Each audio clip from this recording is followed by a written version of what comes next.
This is Widden, the historic thoroughbred stud in the New South Wales Hunter Valley, where some of Australia's greatest champions are laid to rest.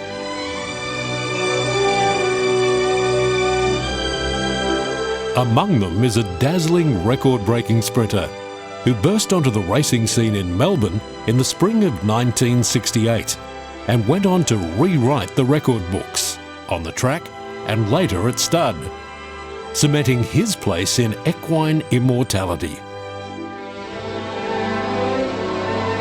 His name was Vane.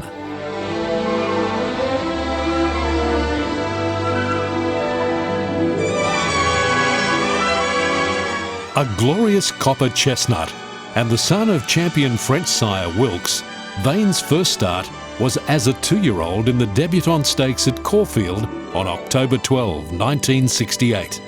There was a hot favourite in the race, South Australian star Shaco, who'd won his only 3 starts. Vane, at odds of 6-1, knuckled over at the start, but then quickly recovered and surged to the front.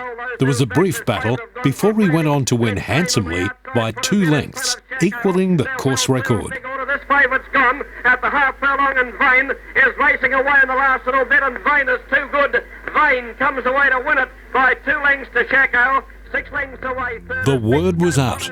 Trainer Jim Maloney later revealed Vane had sprained his fetlock joint in the run. He was bandaged and galloped sparingly in track work, and connections watched anxiously at his next start, the Maribyrnong Plate. His effortless victory was breathtaking. At the 2 though, and Vane is being held together. It's got away again to lead 2 lengths to Power Fair, who can't find any more. They're well clear off Big Scope and Ballyloughlin, but they wouldn't get this leader in a cab at the furlong pole, and Vane is treating them. It's got out to lead 6 or 8 lengths, with no danger of defeat Vane. It's going to his breeder owners, the 3 Johnson brothers, then decided to turn him out for a spell.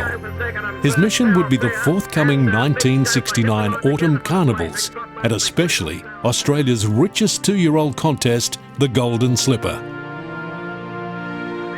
Vane returned in devastating form in February with a stunning victory in the listed Merson Cooper Stakes at Caulfield. On the home turn though, and Vane is well clear. Oh, it's kicked away with a 4 lengths lead, and looked all over a winner at the furlong. Vane, it's 4 lengths in front here. The others have got no hope, and this is very good. Vane inside the last half furlong, and untouched. The rider had a peep over the shoulder, and Vane is going to win it very easily in the run of the post.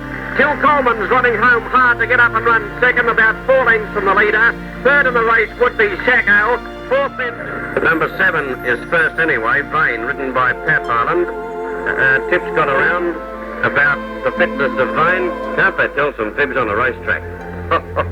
Fancy getting that price about Vane today. The racing world in Victoria was convinced they'd found a new champion when 2 weeks later, Vane blitzed the field in the 1400-metre VRC Sires Produce Stakes at Flemington. Vane hanging on the corner, about a half length Ballyloughlin, 2.5 lengths Shipway, 3 lengths to Kill Coleman. Further back, Brogo, Lone Wolf, and then Merry Power. Down to the 2, and Highland hasn't released the brakes on Vane. It's 2 lengths in front, however, from Ballyloughlin, about 6 lengths away. Shipway is going to win by a minute, Vane. He's still got the brakes on it. Johnson riding hard on Ballyloughlin, 4 lengths behind it. Shipway 8 lengths away. Then Pinteri and Brogo, but at the furlong, Highland looks round. He still won't release the brakes. It's 6 in front, Vane.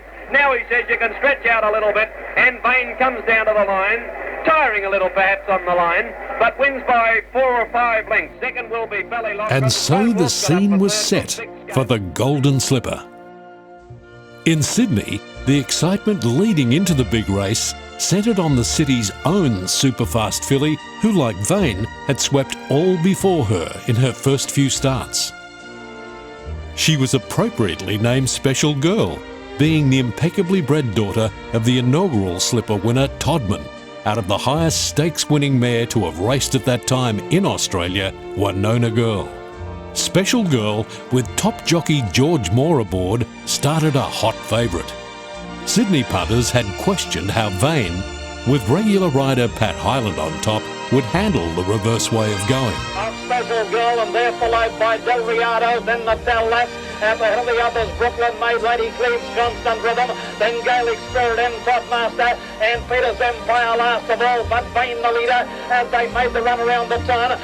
Well clear of Special Girl, hard ridden by Moore. Then it got the Del Riado, followed by Nadal Sobenia. Out the head of the others, Lady Cleves. The leader Vane in the stretch. Under the whip, Special Girl not making much impression. They're followed by Del Riado and Gaelic Spirit finishing on well. But the Victorian Gold Vane has got it shot to bits. Safely holding Special Girl and Del Riado and Peter's Empire flashing home along the rail, but Vane is all too good, and Vane in the run of the judge, a big winner. Second, Peter's Empire, third, Gaelic Spirit, then Del Riado. Vane had cemented his place in history, becoming the first Melbourne galloper to take out the slipper. His next start was in the 1400-metre AJC Sires Produce Stakes. The Super Colt was now thought to be unbeatable and set out at odds of 6-1 on.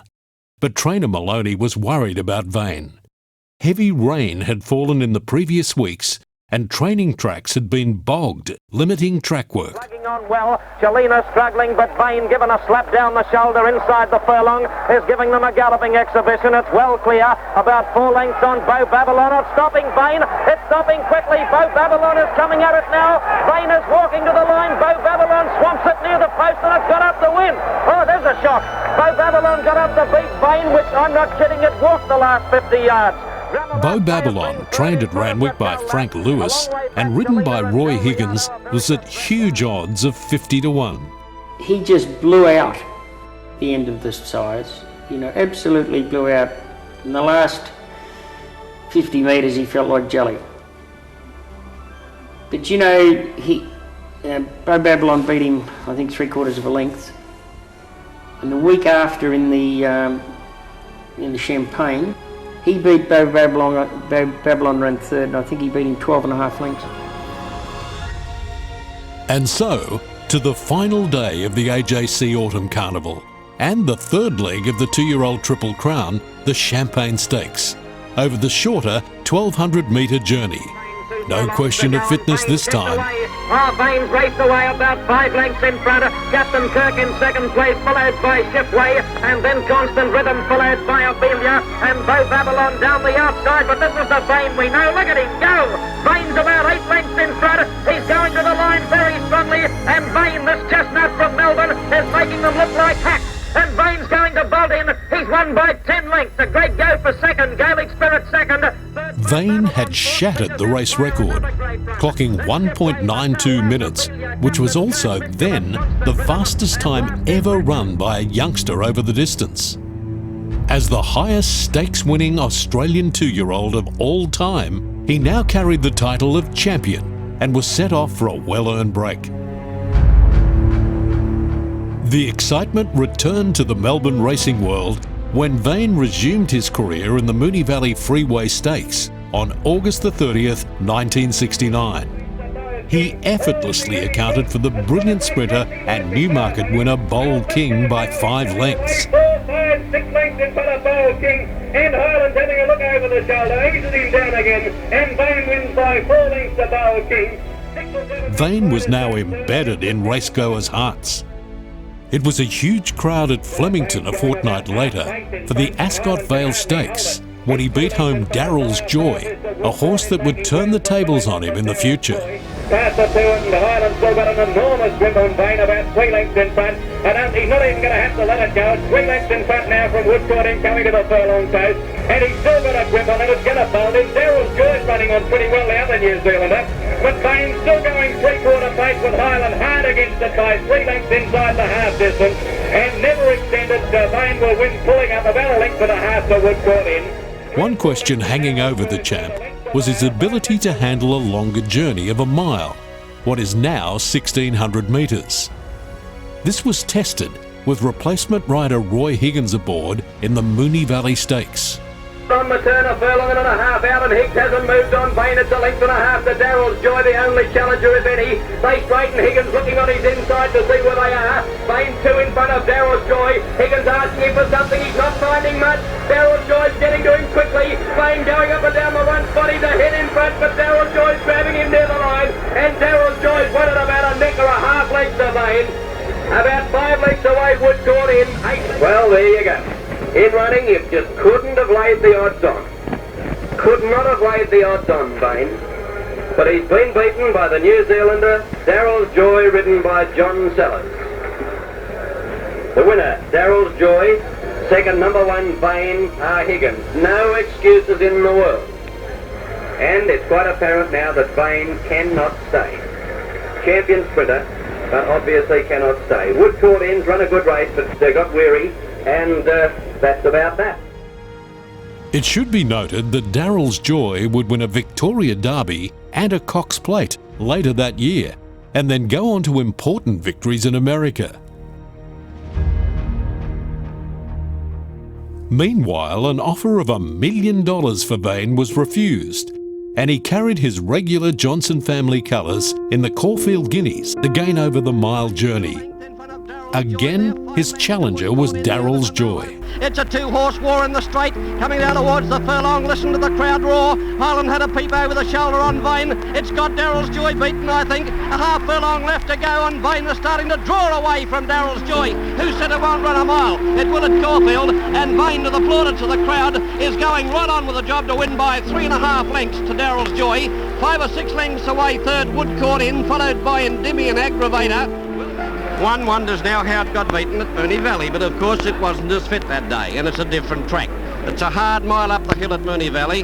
Today it never looked like getting beaten, and to those critics who had the audacity last time to roast Higgins because he didn't use the horse's speed, well, what do you think Pat Hyland did today? He didn't ride off a speed either. He let it lob along, 2 lengths in front. He never got much past that. In fact, he was only a length in front for the last 3, and in the straight, he's just ridden it along with hands and heels, and Vane has come away to win by 3.5 lengths, I reckon. And listen to this ovation. Oh, look at them. You think Vane hasn't got some supporters here today? I've never seen a bigger crowd get over to the fence to welcome back a horse in my life. And that takes in Melbourne Cup winners and all. But the Guineas win would prove to be a mere prelude to further triumphs. So he only got beaten twice. He got beaten by Beau Babylon on the Sires after he won the Slipper on a bog track. And then he got beat in the Moonee Valley Stakes, first go over a mile to Darrell's Joy, who went on to win the Cox Plate in the Derby. Yeah, outstanding. And then in the Spring Carnival, he won the Craven A up the straight on the Saturday. On the Thursday, he won the Linlithgow 1400. Then he ran in the Emirates, or the George Adams, on the Saturday. So he's gone Saturday, Thursday, Saturday. He had 5 kilos overweight for age. I can remember listening to the radio in the morning. They all said he can't win. They bet some stupid odds. Bolted him. Victoria Derby Day 1969. The now beloved Vane, with Pat Hyland back on board, was a short price favourite for the Craven A Stakes, later to be known as the Group 1 VRC Sprint Classic. Run over 1,200 metres, Vane simply annihilated the opposition. At the 2.5 onto the course problem, the leader is Vane by 3 lengths to Steel Helmet, and now Faith Forsyth's gone, then Dollars Double Magic Ruler. But it's a procession at the 2 with Vane by 5 lengths to Our Faith and Dollars Double. Then Forsyth followed by Steel Helmet, Storm Ruler, Magic Ruler and Regal Rhythm. Vane's 8 lengths in front of the furlong. Do you think these are a couple of good 3-year-olds? Darrell's Joy and Vane. Vane by 10 lengths to Dollars Double running second. Regal Rhythm finishing fast when it's all over. But Vane's going to win by about 12 lengths. Dollars Double's run second. 3 parts of a length Our Faith third, a half length to Regal Rhythm fourth. Now this has got to send the historians searching back to find a 3-year-old that's put up a performance such as Vane has. Winning an open sprint and a class sprint, not just an ordinary race, but a class sprint such as the Craven Stakes, with 5 pounds overweight for age, and it's won by about 10 or 12 lengths. Number 5, Vane. Raced by the Johnson. Trained by Jimmy Maloney, ridden by Pat Hyland. Just 5 days later, he stepped out in the Linlithgow Stakes at Weight for Age, defeating the brilliant sprinter Black Onyx in course record time. Vane kicked 2 in front, Black Onyx ran to second, Forsyth's gone. Our Faith running on and the others can't win, headed by Like a Court, but Vane 5 in front. More goes for the whip on Black Onyx, sees it's useless. And at the furlong it's Vane by 6 lengths to Black Onyx, 2.5 lengths to Our Faith who's third. Then Like a Court followed by Forsyth, Crown Lad and Sir True Dome. But Vane eased down, is 8 lengths in front. Black Onyx will probably keep going to run second, although Moore's taking it casually. He'll run second. And only 2 days later, with a huge weight for a 3-year-old, the Great Colt ran what was undoubtedly the hardest race of his career. That day, Vane proved himself to be world class, defeating a field of 16 in the Kennedy Mile, formerly the George Adams Handicap. At the 3.5, Vane a half-length Steel Helmet, 2 lengths to Our Fate, travelling well. Regal Rhythm on the fence from Dollars Double. Black Onyx coming into the picture, and then Drynock Tetrabine can't get on the track from Prince Romantic like a court. Then Rainbow King and Magic Ruler into the straight. Vane by nearly a length to Steel Helmet. Our Faith moving up on the inside as Highland asked Vane to go faster. Our Faith went into second place now, and they're followed by Black Onyx, Steel Helmet, Regal Rhythm. At the furlong and a half, Vane a length in front of Our Faith trying to get to it. Highland hasn't got anxious yet. They've come right away from Siron at the furlong. Now he asks Vane to go. It's holding Our Faith comfortably at bay, followed by Siron. Vane a length in front at the half furlong. Our Faith running a grand race, but Vane's too good and the champ won it again. Might have been a bit left. A length and a half to Our Faith, 2 lengths to Siron third, 2 lengths to Like a Court fourth. Then Storm Ruler followed by Magic Ruler, Tetrabine, Black Onyx behind them, Rainbow King. The winner, Vane, great 3-year-old, by Wilkes from Elated, raced by the Johnson boys, trained by Jim Maloney, ridden by Pat Highland, 10 pounds overweight for age in winning today. It's run approximately, maybe a tick under 36, but it hasn't taken much more. One of the fastest miles ever run at Flemington, and here's a 3-year-old with 10 pound over the scale.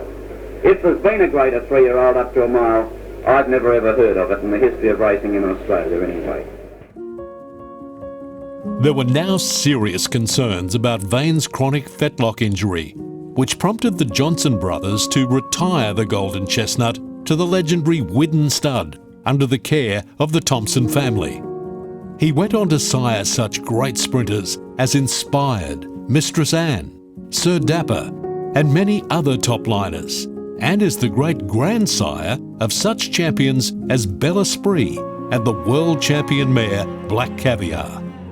Vane is a horse that never seems to get the accolades that his performances warranted. And when you look at Vane carried 5 pound overweight for age when he won the Craven Stakes. He carried 10 pound overweight for age when he won the George Adams. And I don't think any horses have been able to do it, what he did, and carry that sort of weight. You know, they don't ask horses to carry that sort of weight now anyway. In 1987, John Tapp visited Vane for his 21st birthday. Looking much younger than his 21 years, the great horse was taken from his 19th century sandstone stable this morning to meet a plane load of fans. Vane has sired over 500 winners who've won $7 million in prize money between them. 2 of his sons, Sir Dapper and Inspired, emulated their sire by winning Golden Slippers, but not as impressively as Dad won his slipper in '69. And Vane races home to win the Golden Slipper, Peter's Empire. That was a piece of cake for the champion, much more palatable than the piece he was offered at today's party. Vane's a great favourite with the staff at Widden. You try not to have favourites, but I guess his disposition and everything nearly makes him number one. Vane died on Christmas Day, 1991. He was the Australian Champion Racehorse of the Year for the season 1969-70 and was inducted into the Australian Racing Hall of Fame. People who love sport love champions, and nobody loves champions like Australians. Handsome, proud and supremely talented, Vane won 12 of his 14 starts, many of what is now known as Group 1 level. He won by extraordinary margins and shattered course and race records. Lovers of thoroughbred racing count themselves lucky if such a horse comes their way once in a generation. Those who were actually present on course to bear witness to his brilliance still tell the tale to their children and grandchildren of the day they saw the Golden Chestnut, named Vane.